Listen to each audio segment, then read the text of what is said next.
Na po tayo guys. Good morning.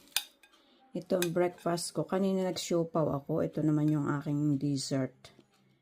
Ayan, niluto ko po kamuti Q. Sarap. Daming asukal na brown. Bagkat na bagkat. Tapos magkape tayo. Hindi pa rin tapos yung aking breakfast. Magluluto na ng tanghalian. Breakfast pa din. Sarap, paborito ko po ito, kamuti Q kasi. Binili ko pa yan extra sa Mannheim. Sa Asia store. Hinanap ko pa talaga yan, oh. Uy, ang sarap. Matamis siya, natikman ko na eh. Ito, bagong hango, mainit pa kasi. Baka mapaso yung dila natin. Sarap. Hindi ko na siya tinuhog-tuhog, kakainin na din naman, sayang pa. Diretsuhin na lang dito sa tinidor. Yan, oh. Tikman natin kung mainit pa. Baka mapaso yung dila ko. Kape-kape na lang muna tayo. Yan guys. Leka, leka. Sa tingin na lang. Sa tingin pa lang ay yummy-yummy na siya. Ay, ay, ay. Harap.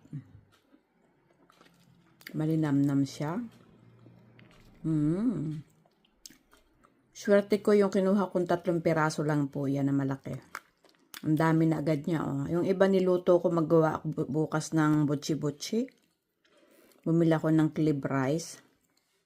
Tapos si some seeds. Tapos ang ipapalaman ko po ay kamuting kahoy. Kamote. Ito suskatopel. Niluto ko na doon sa kasirola. Dudurugin ko siya. Siya ang ipapalaman ko doon sa butchi-butchi na gagawin ko bukas. Itong iba, pinirito ko siya. Yan o. Ginawa kong kamote Q. Harap.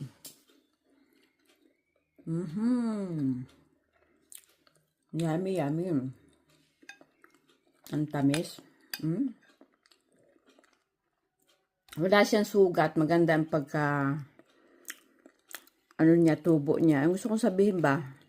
Wala siyang yung sira. Ang ganda.